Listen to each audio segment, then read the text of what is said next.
And this is the engineer rally point. I really do appreciate. Looks like we got about 57 people and I'm sure that will continue to climb. Two really interesting topics tonight, selected uh, by the commandant. One is an update from HRC. I know there's been a lot of discussion about force structure changes, and so we'll have a Lieutenant Colonel J.D. Davis talk to us about some of the implications there. What are the new opportunities that are out there? And then what hopefully that will engender a discussion about how we can best prepare ourselves to meet the challenges based on the future force structure. And then the second, uh, we're going to talk about what does the future of breaching look like? And there have been some incredible experiments done by the Army to how we can leverage some technologies. How can we look at leveraging technologies that will take the sapper out of the breach and put the enemy on a horns of dilemma? How can we modernize sort of our time honored tradition of being in the breach? And so we'll get a glimpse of the future. And this is not to say that this is uh, the panacea, that this is the way we're going, but I think it will hopefully excite your imagination about what is possible as we think about sappers in the breach. I just saw the commandant's up. Let's give him just some opening remarks. My commandant, are you out there? Sir, I am out here. How do you hear me? I hear you fine. You want to give us some opening comments on these two topics and why you've chosen them? Really quick, because when JD gets on a roll, he's tough to stop. But this first thing that JD's talking about is really about our campaign of continuous communication with the regiment.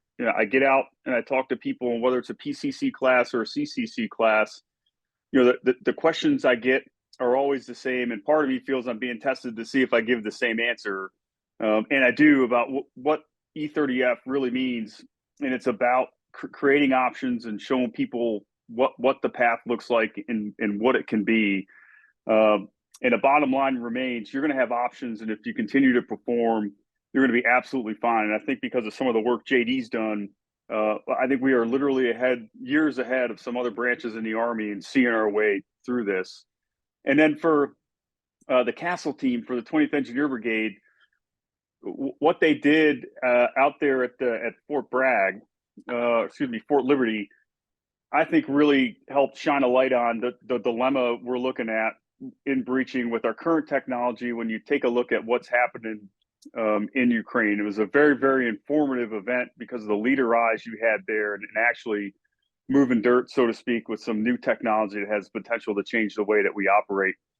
And I think helps propel us into learning more about what it is we want the future breaching system, the ground obstacle breach neutralization, breach lane neutralizer, Goblin, what it is we think that needs to look like and what we think it needs to do.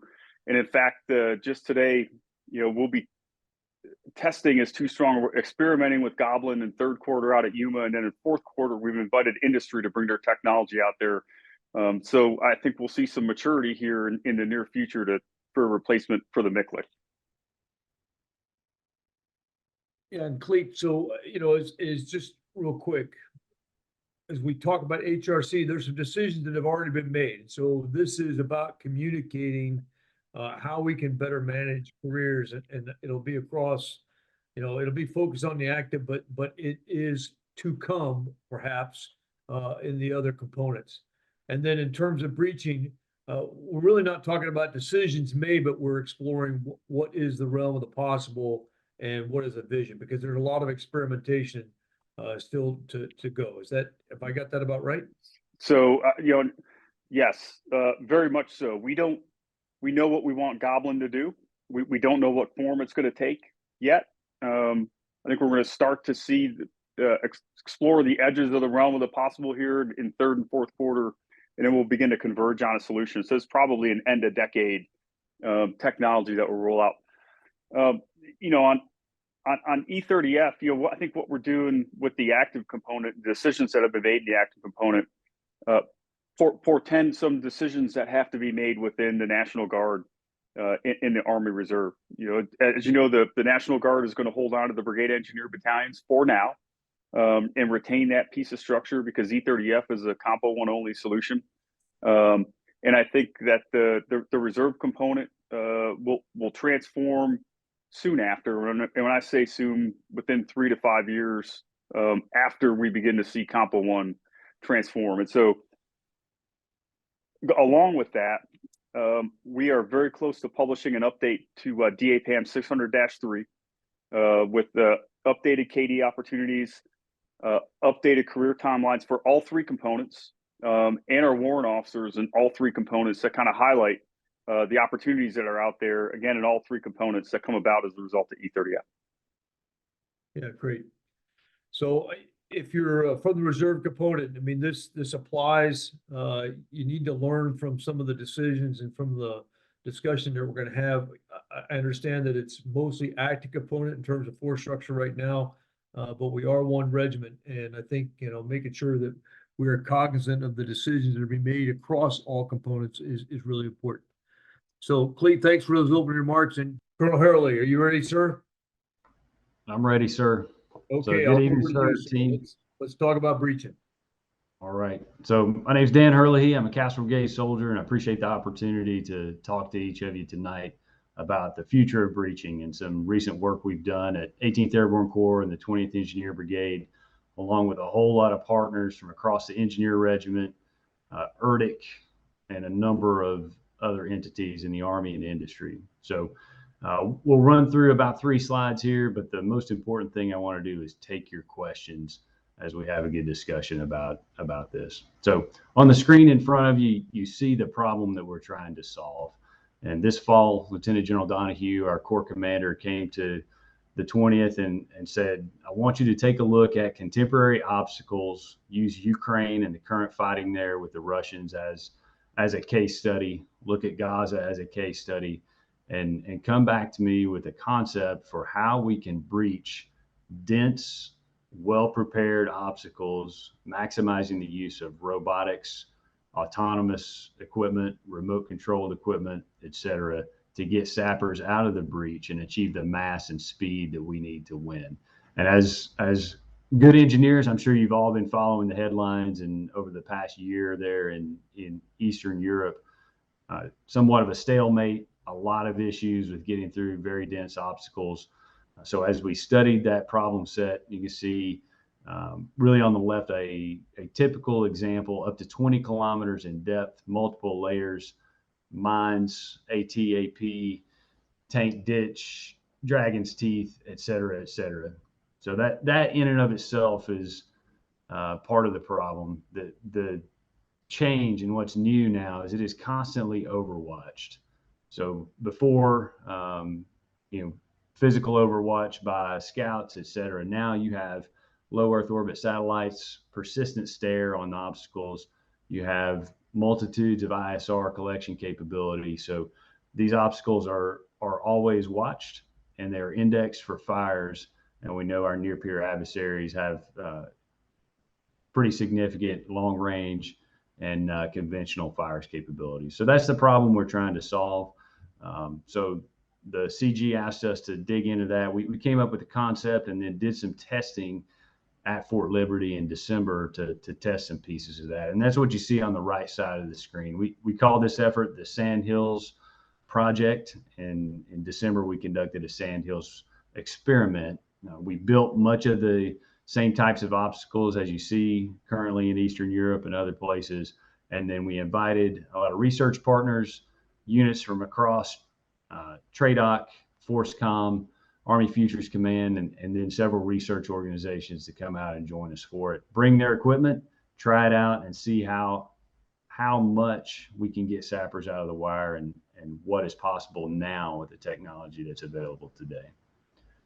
So if we can go forward to the next slide, I'll tell you, as we thought about this problem and started to see what is available now, it became clear to us early on that we have to change the way we think about breaching in the world of remote robotics and autonomous systems. When you take the human being out of the breach and they are no longer at risk in the breach, it allows you to breach differently in times and places where you previously would not. It would be too much risk to force. So the other thing that we see and with the Ukraine-Russia conflict is we have to be able to generate a new form of mass. One or two exquisite platforms in the breach are going to be seen, and they are going to be targeted effectively. We instead need to go to multiple dozens of smaller, less expensive, more disposable type platforms that we can mass at multiple places to breach. So what you see on the screen is a concept sketch for what we're calling the Sandhills breaching concept. So on the top right, or on the right side of the screen, you can see the enemy obstacle belt there. Top right, what you'll notice first is a drone swarm, a mix of different types of small UAS and drone platforms. What that wave of the breach force does is it's primarily focused on reconnaissance. And we'll talk through some of the specific types of small UAS and capabilities that are out there, but there's very mature capability that we can not only identify the obstacle belt, we can identify down to the individual mine for surface laid mines, both anti-tank and anti-personnel mines, with some ability to detect subsurface, although that's a bit more challenging and time consuming. So a dense drone swarm identifying the micro terrain, the location of individual mines, and the composition of the obstacle. That's then in communication back into the network with the bottom left box on your screen for data analytics.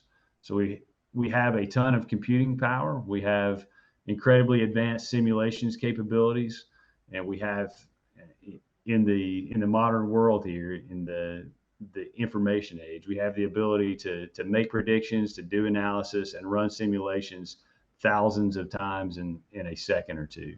So we need to be able to ingest that data, run analytics on it. We know where all the mines are. We have extensive data on the terrain. We know where the enemy is. We know what the weather conditions are. We know what the friendly set is. And then that data analysis can inform the task force engineer on optimal breach locations. And your odds of completing a breach may be best at point X, Y, and Z. And here's the recommendation for configuring that breach force. And what does that breach force look like? It looks like a ground swarm and an air swarm of small, unmanned robotic systems that are either remote, autonomous, or semi-autonomous. Depicted on the screen, you see a mix of ground platforms from wheeled, tracked. Everything is small as an RC car equipped with a shape charge or other explosive to target a specific mine or obstacle, all the way up to a larger track vehicle that can carry a MICLIC or multiple MICLICs to breach explosively. On the aerial side, that may be multiple types of small UAS that either serve as a loitering munition, more of a fixed wing glide type munition, or a quadcopter that's capable of landing precisely on a anti-tank mine and setting off an explosive charge or a thermal incendiary grenade. So lots of ways to be precise and to swarm to get after the breach. So that's really the concept. Where we're at now is the pieces of this all exist. This is not a fairy tale. The small UAS capabilities exist. The detection capabilities exist. We're able to use robots to do all these things discreetly. What the challenge is the integration of all this into a truly functioning semi-autonomous system or an ecosystem that's able to go out and do the things that I just described. We see early on, this will be probably a mix of 50-50 machine and man, and then over time, the machine portion will increase as we're able to integrate this better, as technology continues to move forward, and the manned portion decreases over time. So really the key thing here is delivering a new form of mass with smaller, cheaper, expendable systems that we can feed into the breach. We can overwhelm enemy defenses. We can breach at a time and place of our choosing, with making contact with the smallest element possible, getting our sappers out of harm's way, and then allowing our maneuver force to exploit quickly. And I'll pause here for any questions on the concept itself before we get into the specifics of what we accomplished during the experiment and kind of the way ahead. Over.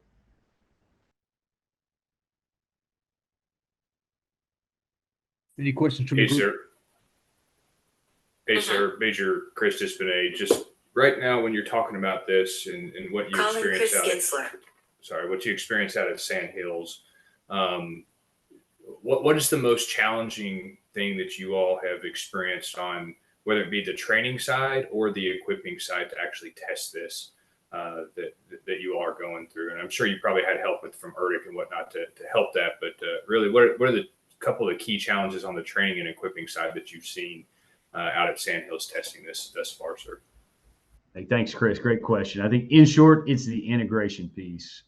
And it's now we've got a bunch of different people. I mean, the small UAS detection folks are excellent at what they do, but they didn't design it necessarily to talk to the other drones or to not have, EMS interference with the MICLIC on an EMAV or the SMET or other things. So it's deconflicting in the electromagnetic spectrum, and it's the integration of all that into a network or communications architecture. I think that's the biggest challenge. Even out on the training site with the experiment, we ran into a couple of occasions where we've got Caterpillar with a remote operated dozer out there, but it's using the same frequency as some of the small UAS. So we're having issues deconflicting in the EMS world, and that's not something that traditionally, in my 22 years as an engineer, that's not something I've ever had to worry about at the breach. So we have to start thinking through those things. We have to become experts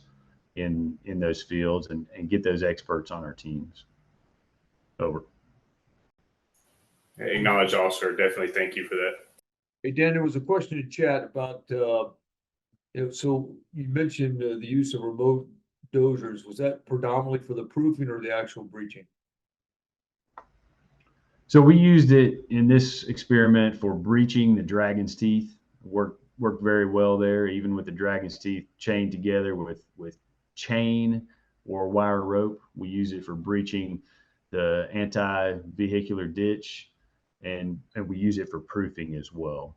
I should note that this experiment, we did not breach any live minefields here. This was all using training mines, et cetera. Our next phase will occur at JRTC in March, and we're working to get some live mines for that exercise. Over. Okay, great. Thank you. Sir, Captain Jake Reynolds, the one question that comes to mind is jamming from enemy forces. Does that become a condition of the breach, or do we have to actively defeat those jamming forces for our both ground and air autonomous systems, sir? Hey, thanks, Jake. Great question and great to hear your voice there. Appreciate you being on. I would say we didn't spend a lot of time wringing our hands over the jamming piece.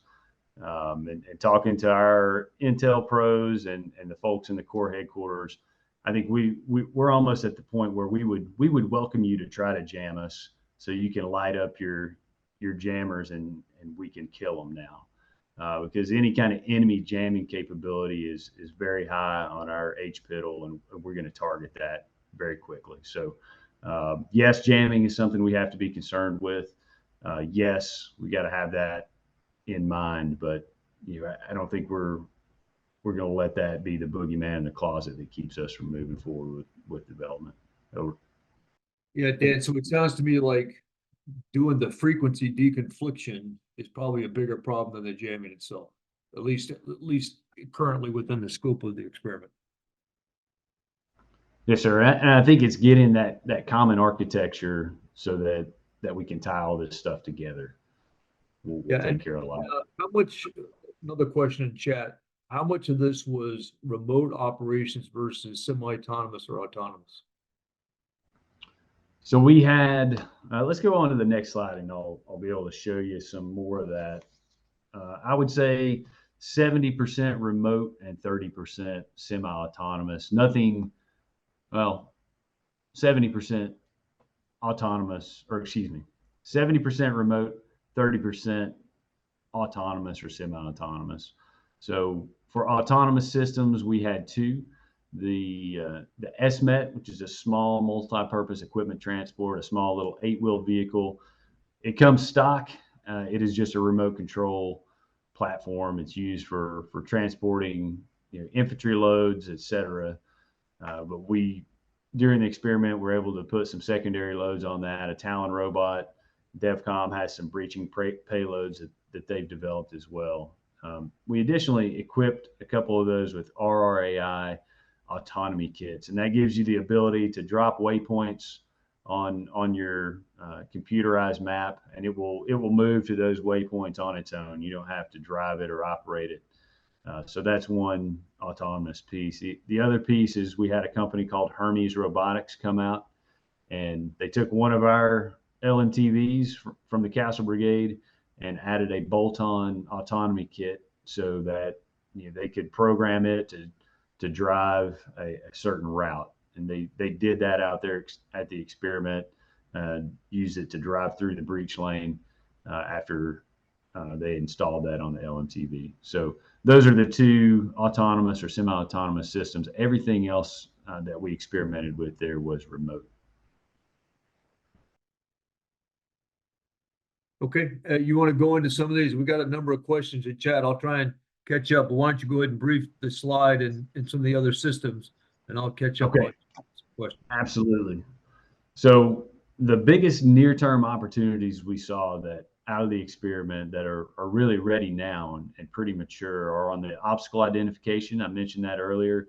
ERDIC and the Office of Naval Research, along with some other vendors, have some pretty mature technology that can either take HD camera feed from really any of the blue UAS or a commercial UAS, run that through a computer algorithm, and then identify not only the precise location, but the types of mines that are out there using a AI, machine learning, computer vision algorithm. So very promising technology there. What we found in the experiment is when you use multiple types of those systems, you get a lot better results. No surprise there. But we can also couple those up with LiDAR to get very good data on the terrain that would also feed some of that data analytics and decision making on the best places to breach. So a lot of good technology there, and we're seeking to procure that and continue testing.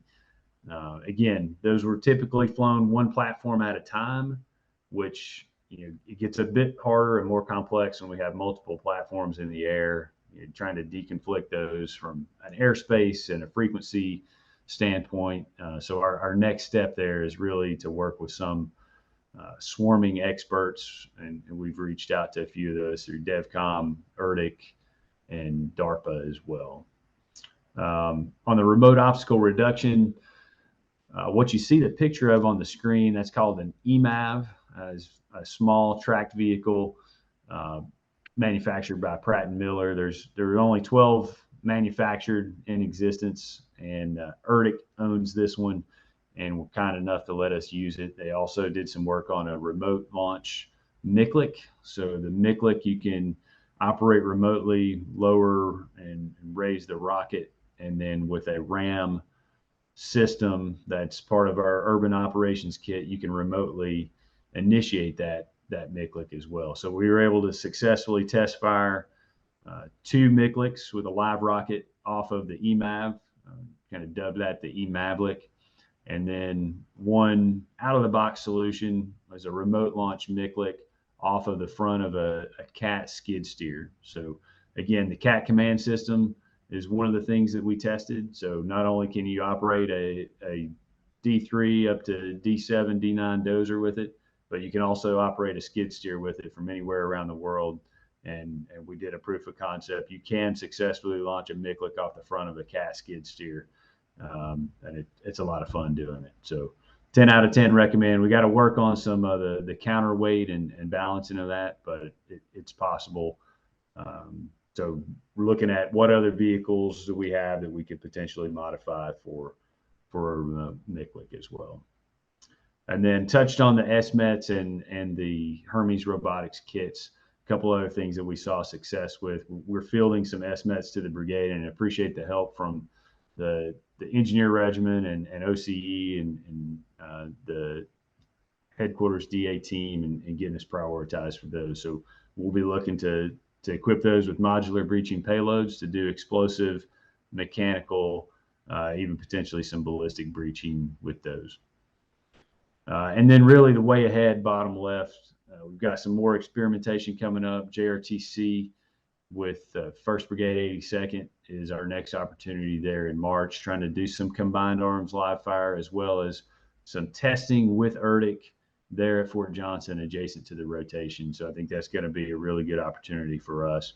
The photo you see there is a prototype of a carriage that is being 3D printed this week there at Fort Liberty to carry a M14 thermite incendiary grenade, and that'll attach to the bottom of a small UAS, which with an RTK GPS system would be able to precisely land on top of, say, a TM62 mine, drop off that payload for it to neutralize the mine there. So just one of the things that our team is working on to figure out how we do this, with a $900 drone and a $28 incendiary grenade versus, a multi-million-dollar platform that's very targetable out on the battlefield. Challenges, we talked about some of these already. It's really the integration piece and then getting the quantity we need to truly achieve a swarm and to be able to control that swarm out on the battlefield. That's the challenge right now. We're working with a lot of prototypes, so prototypes aren't cheap, but we think that once we're able to demonstrate this capability, if you're able to start production at a larger scale, you can drive the cost down and make that cost effective. So I'll pause there and glad to answer any additional questions here. Yeah, Dan, just a couple of questions that are in the chat. So first of all, what kind of involvement in the Sandhills experiment, the folks that you're working with, 18th Corps Division, how much interest are you seeing in multi-domain task force and the Future Center in particular? So is that part of the Army got eyes on the work that you guys are doing as part of the Sandhills experiment? But I don't know that we've had any interaction with the multi-domain task force specifically. I would say that Army Futures Command is very involved. I know General Rainey and his team get updates on this. They had some folks out for the experiment, but the MDTF specifically, no, we have not, to my knowledge, worked with them. And so far, the experiment has been confined to really the reduction phase of a breaching operation, not to integrating into a larger combined arms full SOSUR. And you've mentioned before, we're going to have to, just like we're going to have to rethink mass, we're going to have to rethink what does, suppression of obscuration, security, reducing really mean if we're going to, put this all in context. Have you got any thoughts in particular about how fires are going to integrate into this? Yes, sir. So fires will be critical. I think, as we look at it, we may have to look at security and fires differently in that, potentially there's a number of loitering munitions that provide some of that fire/security element on the front line, where those are programmed to a high priority targeting list versus some of the conventional long range fires or conventional fires. We just had just got connected with the the Fire Center of Excellence this week, actually, and looking forward to working with them on some things. So we're not very mature in that yet, but we've got some connections there and are going to keep pressing. Yeah, and then there's one more question, and there were a number of folks asking about ORSAs and where they're going to be, because you mentioned that part of this putting the enemy on the horns of a dilemma and being able to exploit is our ability to consume and make decisions on real-time simulation data. And when you and I were talking, I mean, it was almost like the AWS that we see today in the game of football, and it's calculating in real time probability of a play being successful, not successful. It's really not ORSAs. It's now being able to consume data in real time and make decisions that may be based on a database that we build out at our training centers and in previous engagements about what success might look like. That's kind of where you're headed, right?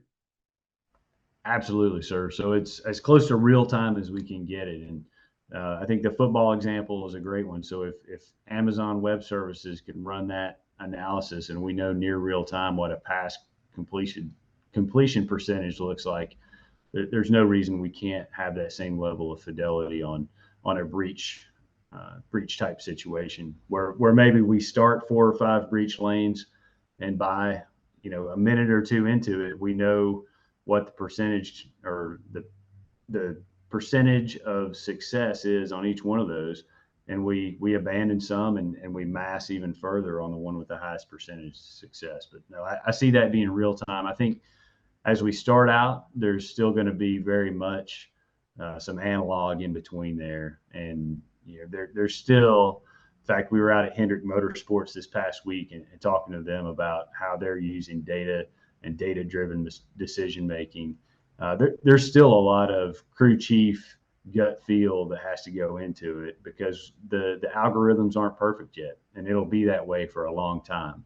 So I think there's still a lot of room for the task force engineer to maybe take a second look at whatever the gonculator spits out. But I think we want to get to on the spot analytics that you're right. It doesn't require an ORSA. It just requires the algorithm, the programming up front. Over. Yeah, and it's kind of hard to put your arms around because we all know that data's got to move along these pipes. How's that going to be transportable? We haven't had great success in moving large amounts of data on the move. But what you're describing, it has to excite the imagination about what just might be possible. And as you said, in my opinion, the biggest training obstacle is now adopted a new mindset. And I think that was, when we had our initial discussion, this idea of rethinking what does mass mean, rethinking our mindset about what is suppression, obscuration, security, and reducing. That really is the key here. Oh, absolutely, sir. And suppression in cyberspace, suppression in the electromagnetic spectrum. I mean, there's a lot of different things that we have to think about in the multi-domain context. Yeah, so let me just pause and see if there are any more questions in chat.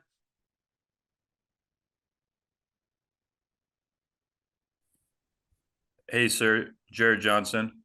Yeah, Jared. Hey, a question about the platforms for semi-autonomous and autonomous vehicles. Have these been tested with heavy obscuration? And is there any sort of adverse reaction to the distance sensors, visual sensors, and the electromagnetic spectrum when they do encounter that obscuration of the breach? Great question. That is a great question, and some of them are more mature than others. So I don't know. I may punt that one to Major Howell if he has a better answer. I think the answer is it varies, and they're not tested as well as they'll need to be to put them in the breach at night in the fog and friction of the breach. Bobby, anything to add on that? Over. No, sir. As far as what we've tested, they do have another novel idea is a graphite dispenser. So not your traditional smoke, but a different material. They're able to use obscuration that, as you mentioned before, is multispectral. So you're not just looking at visual, but there's also a electromagnetic obscuration you're able to achieve. So those are ready now. I think ERDIC, our pros there, got that capability. Just haven't scaled it out yet. Over. No, thanks. And then what does that do to us as well? So we got to make sure that these platforms aren't fragile, that they can operate in all conditions. So Jared, we're still working on that and definitely appreciate the comment. Thank you, sir. Sir, Major Just Coffee for 130th Engineer Brigade. Yep, go ahead. Sir, I want to thank you for the opportunity. I was able to go TDY to that training, and I saw a lot of great things and a lot of amazing work there. I did want to ask the question if any analysis has been done on looking at the .MLPF structure in the sense of training of how much effort, how much money, how much time would be involved in training our sappers to essentially be the ones driving these autonomous systems? Or is this all going to be in an algorithm of some sort that we just essentially press a play button and it plays out? That's a great question, and yes, there's a training requirement, and I think anything we build, I'm going to say anything, but most of the things that we do, especially in the near term, there's got to be a manual override. Is one of the things that we kind of discuss, because at the end of the day, we may have to put a 12 November on the dozer and get through the breach because we've had some sort of failure in our electronic system. So short answer is we're learning right now what it takes to train on it. We're capturing that. And then we're looking too of, if we had to train someone else on this, what does that look like? Whether we were training, U.S. soldiers or a partner force, what does that training support package kind of look like? So we're building that out, and I think that's a great question. Thank you, sir. Dan, you got some glimpses though into how quickly soldiers picked this stuff up. Particularly like Cat Command. I think there was you were pleasantly surprised by how quickly they were able to grasp this stuff and employ it. Correct? Absolutely, sir. And I squared away E4 with an hour or two on the Cat piece of equipment there in the Cat Command trailer. Was breaching tank ditch with it, and had a pretty good mastery of it. So good system. I think the other thing that I was very impressed with was a lot of these platforms showed up kind of just in time for the experiment, and our soldiers really only got a few days operating them, and very quickly they mastered them and came up with different ways to pair a Talon robot, literally ratchet strapped to the top of a small SMET vehicle to create an interrogation arm or a device for breaching wire with that. So I think just getting those systems out there into our soldiers' hands, they're going to innovate and they're going to come up with new and better ways to do this stuff.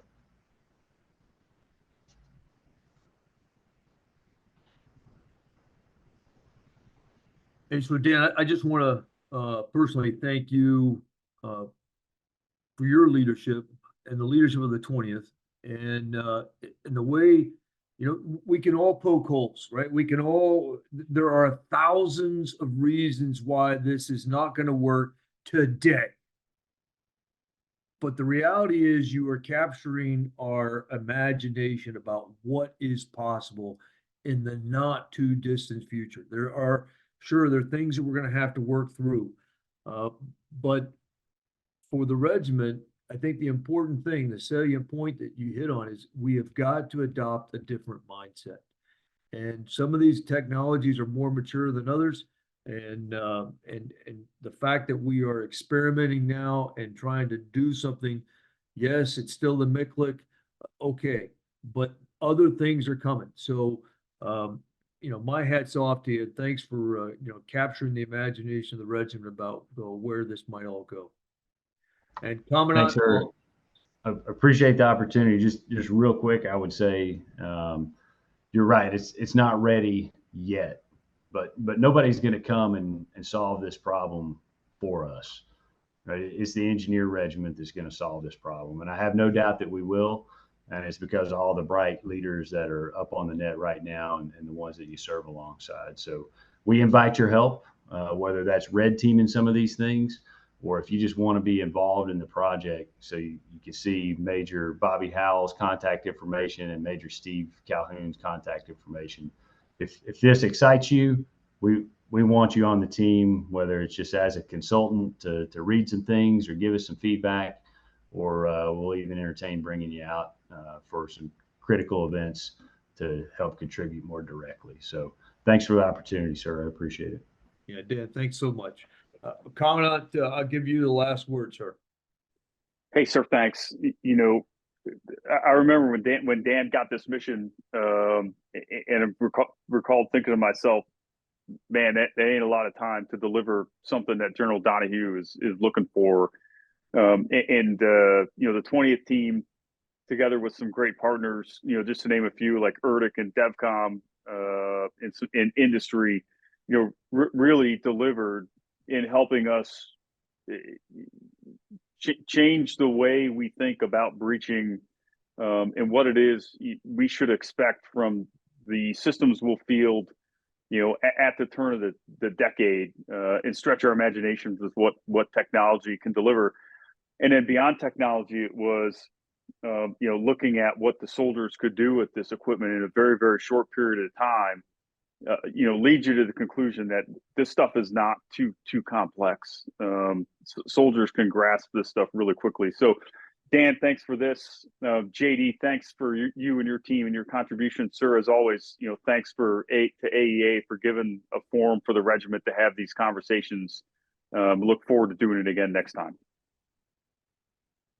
My commandant, thank you so much. And look, thanks for all this. I know we went over on time, but these were two really very important topics. Please stay tuned to the AEA website. We'll have another engineer rally point coming soon. Remember that this is designed to engender a professional discussion.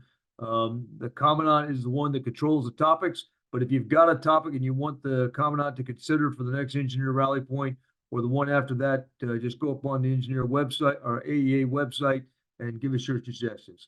Thanks again for everything. And remember, lead to serve. Essayons.